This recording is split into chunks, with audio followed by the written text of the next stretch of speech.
Now let's talk about Agile Ceremonies.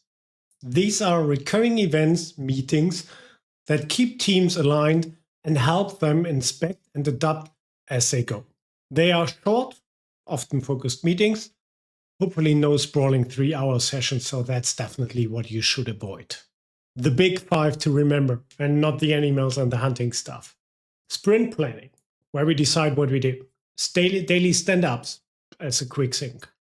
Backlog refinement, keeping the backlog clean. Sprint review, demoing complete work, and the retrospective, improving how we work. That's the structure where you should go for.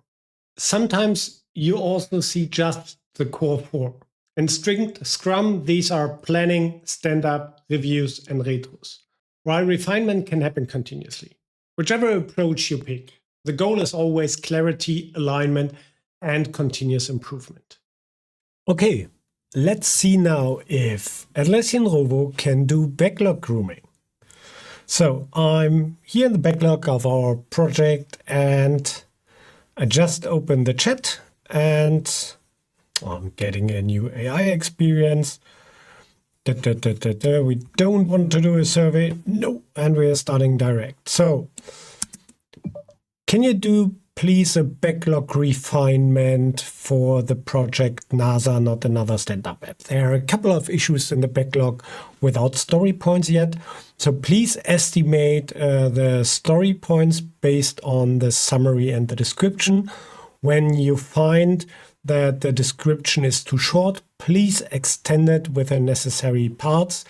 Important for me is the definition of done, the DOD, that this is also part of the description. So let's check if it can do it. I don't know. It's an experiment. I haven't tested the newest version. I did some trials in the beginning.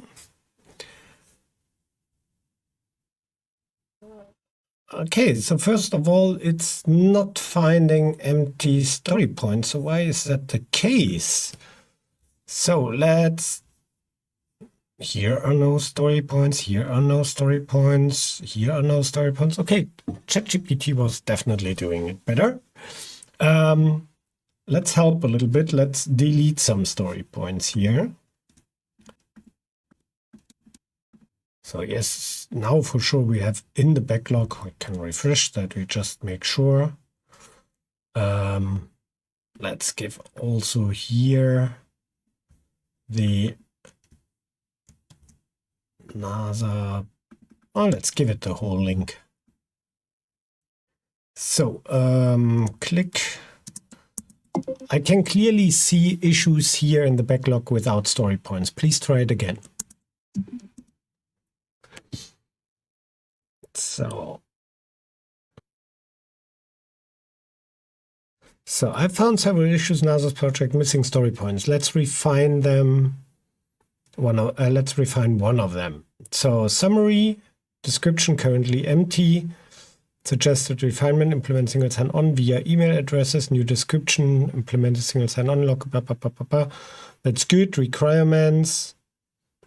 It definitely need to be double-checked, but it helps here already.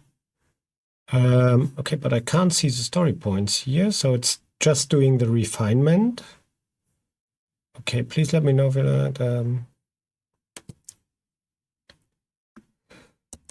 so please update the issues. I like your approach, but also define the story points. So let's check if this is possible. Let's check if this is possible. Now we have also the story points. Here it suggests 8, here 5. So let's check if it's also updated. Here are the refined details, NASA 36. Let's close the chat for a moment. NASA 36. Here we are. Nope, it has not updated the story points. Can you please update the refined issues?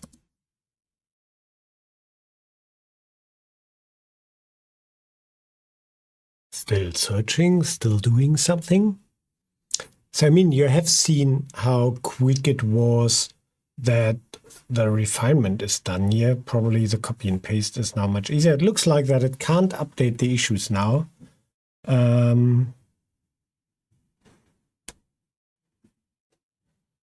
Let's click the suggestions here.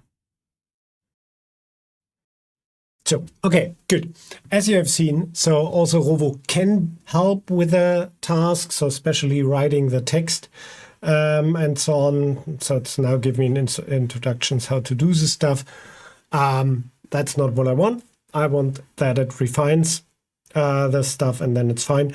So give it a try when you see the training. It maybe is already outdated, my result here, and it's much better. I had also other tests with Rovo where Rovo can really interact with issues, can also change stuff and so on. At the moment, the backlog refinement is not fully working as I want to have it. But what I got is a refinement text, a better description, and I got also a story point estimation. The last 10% are missing, just updating the ticket now. OpenAI operator did this, but asked me always for the story points. There's always somehow human interaction needed. Still, let's see how long. I mean, good for us. That's why we are here in the training. Thank you. Why do these ceremonies matter? They keep everyone up to speed, visibility, encourage early and frequent feedback so you don't go off track. And they align the team on goals and mitigate risks by dealing with issues quickly instead of waiting until the end of a long phase. So let's go a little bit detailed to every point. Visibility. Important is that everyone sees the plan and the progress, because this also means everyone can identify potential roadblocks. Make sure that all team members understand also the plan. And this is nothing what happens alone. It definitely needs explanation to the team members and also the openness from the team members that they ask when they don't understand the plan. Feedback. Feedback is important. So visibility enables for feedback. And now people need to give feedback. So this allows you to do these early course corrections. And this is super helpful. I have so often the situation where I have a design, which I have seen a couple of times from a UI UX designer, and then a developer starts developing on it and says, wait, there is a better way for doing it. Or this is not best practice, we should do it like this. This openness is super important. And that's also the openness for change then again. So the answer shouldn't be here, no, we stick to the design. It's designed from UI UX designer. No, you definitely should take the feedback, think about it, potentially discuss it, because it's maybe the better way. Alignment. Important is that the team has an open communication, because this allows you the collaboration which is necessary for do problem solving. So means junior, senior developers need to align, but also senior developers, team leads, and other people should align. And open communication often enables the whole team to discover a better path. On my experience, a good discussion, and in some cases also heated discussion, has a lot more value as that somebody can stick to the original plan. And this at the end all helps to keep the risk low. So these smaller iterations in meetings, but also the discussions, means you identify mistakes on an earlier stage. You also avoid mistakes over time, and you can act on it and you can learn on it. Because we humans, we learn much better from mistakes as from successes. So what are common pitfalls? Pitfalls include letting meetings drag on forever or showing up with no preparation. If you gather feedback but you never implement it, people will stop giving feedback. And if you schedule too many ceremonies just for ceremony's sake, you'll drown on your team in talk rather than actions. So let's go into some examples here. Long meetings can be helpful. From my perspective, meetings shouldn't go longer as 2 hours. It is the latest point where people have no power anymore. They can't concentrate on the topic and the meeting gets useless. In most of the cases, you should solve something much quicker as in 2 hours. Or avoiding long meetings means they need to be moderated. The second point is poor preparation. And this second point is the main driver for long meetings. When people are unprepared, including you, this will mean the meeting will be longer as needed. It also means that people forget things.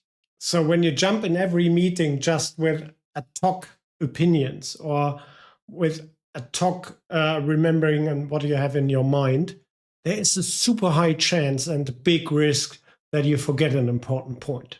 And this means you need to open up the discussion on a later point again, or need to have another meeting. So means preparation is key because it can avoid long meetings, but it also avoids that you forgive something. Ignoring feedback.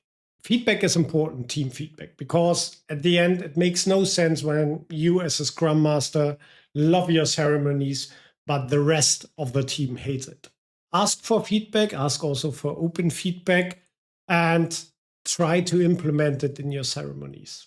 It's definitely a balancing act. I also got as feedback, we shouldn't do the planning, we shouldn't do the stand-up, so can we kill all the ceremonies? Maybe not. But we can work on it that these ceremonies are helpful for you and also valuable for you. Keep the ceremonies fitting to your time box. This is another important point. So we as Resolution, for example, we jumped into a 4-day work week 2 years ago. And we learned relatively quickly that our sprint is too short and we have too many ceremonies for this short sprint. So we extended our sprint and also adjusted our ceremonies. In some cases, it depends also on your product, not just on your working environment. Be sensible with how much ceremonies and how often you should do them.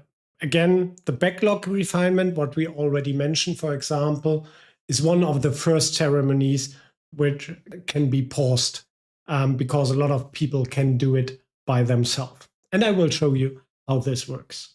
What are now the 4 takeaways? Time box every ceremony. They don't need to be marathons. Know the ceremony's purpose. Plan, align, review, and approve. Use tools like Jira, Confluence, or NASA to streamline it. And get the real buy-in from your team so that these events are valuable for everybody and not just feeling like forced meetings.